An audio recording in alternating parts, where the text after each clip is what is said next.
ఒకటి కోడి కత్తి మనందరం చూసాం. కోడి కత్తితో ఒక ఘటన జరిగింది. దాని తర్వాత బాబాయ్ శవం బయటకు వచ్చింది. ఇది ఇప్పుడు గులక రైతులు, ఇది స్పెషల్ రైట్, స్పెషల్ రైట్ నిజంగా చెప్తున్నా. అలాంటి రాళ్ళతో మనం రోడ్ వేస్తే అద్భుతంగా ఉంటుంది. ఏంటో కనుక్కోవాలి. ముఖ్యమంత్రి గారికి తగిలింది, ఓకే ఎవరో వేస్తారు అనుకున్నాం. ఆయనకి తగిలి వెళ్ళి వెల్లంపల్లి గారికి ఈ కన్నులో తగిలిందంట. దాని తర్వాత వెళ్ళి మళ్ళీ ఈ కన్నులో తగిలిందంట. మళ్ళీ ఇంకొక ఇద్దరు తగిలి కింద పడిందంట. నేను చెప్తాను కాదు. మొదటి రోజు వెల్లంపల్లి గారు ఇటు కట్టు కట్టారు, మర్చిపోయి రెండో రోజు ఇటు కట్టు కట్టారు. ఏం డ్రామా. మళ్ళీ ఈయన బస్ యాత్ర జరిగే వరకేమో కట్టుండే, ఏదో కట్టాడు పెద్ద. ఆ ప్యాచ్ కూడా ముందల రోజు చిన్నది, పాదయాత్ర రోజులు పెరిగి అది పెద్దగా అయిపోయింది. ఓకే అయిపోయింది. నిన్నేదో ప్రెస్ మీట్ పెట్టాడు, రాక రాక ప్రెస్ మీట్ పెట్టాడు. కనీసం ఒక చిన్న గాయలేదు, మొత్తం పోయింది. మ్యాజిక్.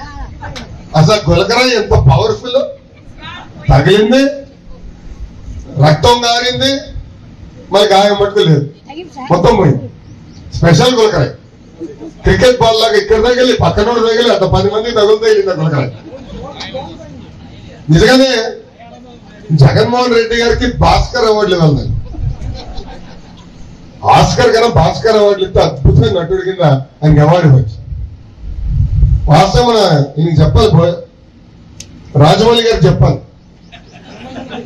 మంచిగా రాజమౌళి గారికి ఫోన్ చేస్తాను ఈరోజు. గురువు గారు వీళ్ళందరితో మీరు జగన్మోహన్ రెడ్డి గారిని పెట్టండి, గ్యారెంటీగా ఆస్కర్ వచ్చేస్తుందని చెప్తారు. అంత అద్భుతంగా నటిస్తున్నారు. దాన్ని అమ్మ ఒక సామెత ఉంది, అబద్ధం ప్రపంచం చుట్టూ తిరిగి వచ్చే లోపల నిజం గడప దాటుదని. ఈ రోజు మళ్ళీ వాళ్ళు దుష్ప్రచారం చేసాను వస్తున్నారు. దయచేసి ఆ దుష్ప్రచారం నమ్మద్దని ఈ సభాముఖంగా కోరుతున్నాం. ఒకటి కోడి కత్తి మనందరం చూసాం. కోడి కత్తితో ఒక ఘటన జరిగింది.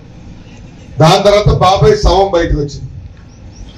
ఇది ఇప్పుడు గులక రైతులు, ఇది స్పెషల్ రైట్, స్పెషల్ రైట్ నిజంగా చెప్తున్నా. అలాంటి రాళ్ళతో మనం రోడ్ వేస్తే అద్భుతంగా ఉంటుంది. ఏంటో కనుక్కోవాలి. ముఖ్యమంత్రి గారికి తగిలింది, ఓకే ఎవరో వేస్తారు అనుకున్నాం. ఆయనకి తగిలి వెళ్ళి వెల్లంపల్లి గారికి ఈ కన్నులో తగిలిందంట. దాని తర్వాత వెళ్ళి మళ్ళీ ఈ కన్నులో తగిలిందంట. మళ్ళీ ఇంకొక ఇద్దరు తగిలి కింద పడిందంట. నేను చెప్తాను కాదు. మొదటి రోజు వెల్లంపల్లి గారు ఇటు కట్టు కట్టారు, మర్చిపోయి రెండో రోజు ఇటు కట్టు కట్టారు. ఏం డ్రామా. మళ్ళీ ఈయన బస్ యాత్ర జరిగే వరకేమో కట్టుండే, ఏదో కట్టాడు పెద్ద. ఆ ప్యాచ్ కూడా ముందల రోజు చిన్నది, పాదయాత్ర రోజులు పెరిగి అది పెద్దగా అయిపోయింది. ఓకే అయిపోయింది. నిన్నేదో ప్రెస్ మీట్ పెట్టాడు, రాక రాక ప్రెస్ మీట్ పెట్టాడు. కనీసం ఒక చిన్న గాయలేదు, మొత్తం పోయింది. మ్యాజిక్. అసలు గులకరాయి ఎంత పవర్ఫుల్. తగిలింది, రక్తం గారింది, మరి గాయం మట్టుకు లేదు, మొత్తం పోయింది. స్పెషల్ గులకరాయి. క్రికెట్ బాల్ లాగా ఇక్కడ తగిలి పక్కనోడు తగిలి అంత 10 మంది తగులుతూ వెళ్ళింది గులకరాయి. నిజంగానే జగన్మోహన్ రెడ్డి గారికి భాస్కర్ అవార్డులు ఇవ్వాలి. ఆస్కర్ కన్నా భాస్కర్ అవార్డులు ఇస్తే అద్భుతమైన నటుడి కింద ఆయనకి అవార్డు ఇవ్వచ్చు. వాస్తవం ఈయనకి చెప్పాలి, రాజమౌళి గారికి చెప్పాలి. మంచిగా రాజమౌళి గారికి ఫోన్ చేస్తాను ఈరోజు. గురువు గారు వీళ్ళందరితో మీరు జగన్మోహన్ రెడ్డి గారిని పెట్టండి, గ్యారెంటీగా ఆస్కర్ వచ్చేస్తుందని చెప్తారు. అంత అద్భుతంగా నటిస్తున్నారు. దాన్ని అమ్మ ఒక సామెత ఉంది, అబద్ధం ప్రపంచం చుట్టూ తిరిగి వచ్చే లోపల నిజం గడప దాటుదని. ఈ రోజు మళ్ళీ వాళ్ళు దుష్ప్రచారం చేసాను వస్తున్నారు. దయచేసి ఆ దుష్ప్రచారం నమ్మద్దని ఈ సభాముఖంగా కోరుతున్నాం.